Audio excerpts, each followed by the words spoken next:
समाज जब सत्ताओं के ऊपर निर्भर रहने लगता है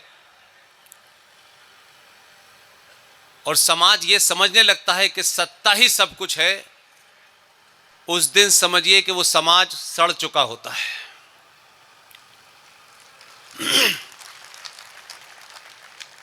दुनिया में जागृत समाज अपनी शक्ति से, अपनी सामूहिक शक्ति से सरकार में जो भी बैठता है उसे अपने ऊपर निर्भर कर लेता है। सिर्फ भारत एकमात्र देश है और सनातनी हिंदू उसका एकमात्र वर्ग है जो सत्ता के बल पर चलता है। आपके बीच में अनेक मत के लोग रहते हैं, वो अपनी सामूहिक शक्ति से सत्ता को अपने ऊपर निर्भर कर लेते हैं कि अगर उनकी नहीं सुनोगे तो वो सत्ता से तुम्हें गिराने की शक्ति रखते हैं। इसलिए एक तो जब भी मंच पे किसी को बुलाएं, ये कार्यक्रम संविधान से बंधा हुआ कार्यक्रम नहीं है, ये सनातनी हिंदू समाज का कार्यक्रम है। न इसमें संविधान है, न मंत्री है, न संतरी है। इसलिए कितना भी बड़ा व्यक्ति पद पे बैठा हुआ हो, आप जब भी उसे अतिथि के तौर पर बुलाएं, सिर्फ आपको सनातन सभ्यता के तहत उसे तुलसी का पौधा देना है, कोई बुके और माला नहीं देनी है।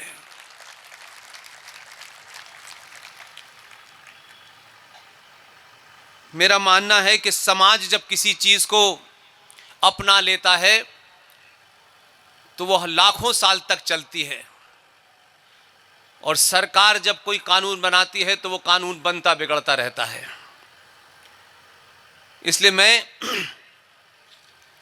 बहुत सारी बातें रखूंगा आपके सामने, लेकिन मेरी आपसे विनती यह है कि जब समाज अपने नफे नुकसान से इतिहास को याद रखता है और भूल जाता है, यह मेरा नियम नहीं है, यह इतिहास का नियम है। जो समाज अपने अच्छे और बुरे इतिहास को भूल जाता है, ध्यान रखिएगा इतिहास भी उसे भूल जाता है। इसलिए इतिहास अच्छा हो, बुरा हो, हार का हो, जीत का हो, उसे याद रखना ज्यादा जरूरी होता है कि किन कारणों से दुनिया में हमने इतिहास रचा और किन कारणों से हमें इतिहास में हार मिली। हार को याद रखेंगे तो जीत की तरफ दोबारा से सही कदम उठाएंगे।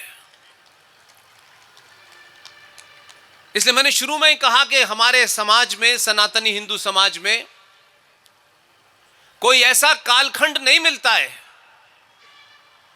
कि जो बड़े पद पे बैठा है वही ज्ञानी है, उसी का सम्मान होगा।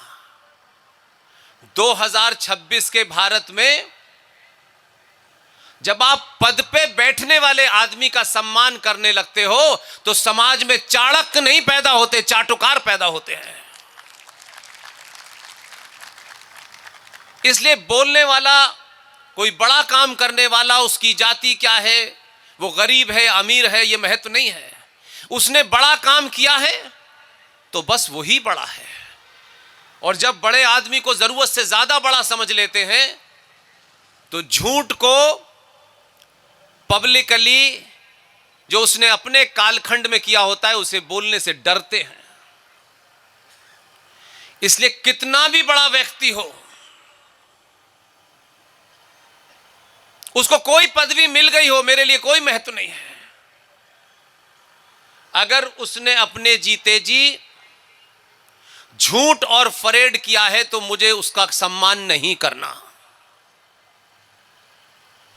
और ये सुनी सुनाई बातें, कोई चवन्नी छाप नेताजी आए, उन्होंने एक भाषण दे दिया जिसका कोई अता पता नहीं है, लेकिन आप ताली बजा रहे हैं।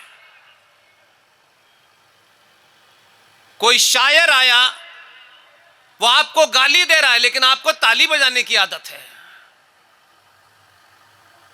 ताली कब बजा रहे हैं और कहां बजा रहे हैं, इससे आपका किरदार तय होता है, यह ध्यान रखिएगा।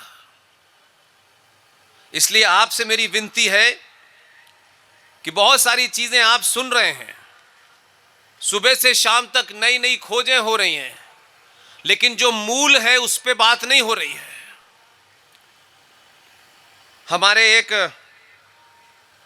हमें बताया गया कि जो भारत राष्ट्र है ये अनादिकाल से है। अब ये सवाल 2026 के भारत में वो बच्चा जिसके पास संचार क्रांति का सबसे बड़ा आला है, वो ये पूछ रहा है, जब भारत राष्ट्र लाखों हजारों सालों से है, इसकी कोई डेट ही नहीं है, तो भारत राष्ट्र के राष्ट्रपिता 1947 में कैसे पैदा हुए हैं? राष्ट्र का कोई पुत्र हो सकता है, पिता नहीं हो सकता। लेकिन हम धड़ल्ले से झूठ बोल रहे हैं राष्ट्रपिता हैं। किसने बनाया, क्यों बनाया, कहां बनाया, क्या देश के पूरे लोगों से रेफरेंडम कराया गया था? लेकिन चल रहा एक झूठी परपाटी है, हम उसको चैलेंज करेंगे तो कुछ लोग नाराज हो जाएंगे। जिनको कल नाराज होना है वो अभी नाराज हो जाए, कोई फर्क नहीं पड़ता। और भारत का कोई राष्ट्रपिता हो भी सकता है तो या तो वेद व्यास हो सकता है, मर्यादा पुरुषोत्तम राम हो सकते हैं, या आचार्य चाणक्य हो सकता है। जब हम अपने पिता की तरफ देखते हैं आम परिवारों में, तो हम उससे इंस्पायर होते हैं, उससे प्रेरणा मिलती है, उसके प्रति एक सम्मान का भाव प्रकट होता है कि हमारे पिता ने ये काम किए। लेकिन दुख इस बात का है कि जब समाज 2 रुपए किलो चावल में बिकने लगता है तो उसके बोलने की शक्ति चली जाती है, और फिर वो ये सोच के बोलता है कि इससे कोई नाराज होगा या खुश होगा। ये यात्रा 2011 से इसलिए शुरू नहीं कही है कि कोई नाराज होगा। जिसको नाराज होना है 1000 बार हो जाए, सच बोलने से कोई माई का लाल रोक नहीं सकता है। इसलिए कंट्राडिक्शन देखिए हमारे समाज में, शब्दों के साथ खिलवाड़ देखिए। और ये मैं जानता हूं कि मैं महाकाल की नगरी में बोल रहा हूं। यहां लोग टेम्पो ट्रक में नहीं आए, सीटें भरने के लिए लोग नहीं हैं। यहां एक एक व्यक्ति अपनी इच्छा से आया है। इतनी देर तो आप अच्छों का इंतजाम नहीं करते हैं। आपने मेरी इतनी देर तक इंतजार किया, इसके लिए बहुत बहुत धन्यवाद। इसलिए गांधी जी, हम हर बात पर टिप्पणी करते हैं 2026 में। हम भगवान राम का भी प्रमाण पत्र मांग लेते हैं। यह हमारा पाखंड है। लेकिन यह सवाल किसी ने नहीं पूछा कि हमारे जो राष्ट्रपिता बनाए गए उनकी शान में कोई गुस्ताखी नहीं करना चाहता। मैंने पहले ही कहा कि मेरी सभ्यता में जो उम्र से बड़ा है उसका सम्मान होना चाहिए। वो अच्छा है, बुरा है, मुझे उसमें कोई इंटरेस्ट नहीं है। गांधी जी को अगर जब भी कोई पिक्चर देखने को मिलती है, कोई तस्वीर देखने को मिलती है, तो गांधी जी के साथ 3 चीजें नजर आती हैं। एक उनके हाथ में लठिया, और एक उनकी धोती में उर्सी हुई घड़ी, और हाथ में एक किताब।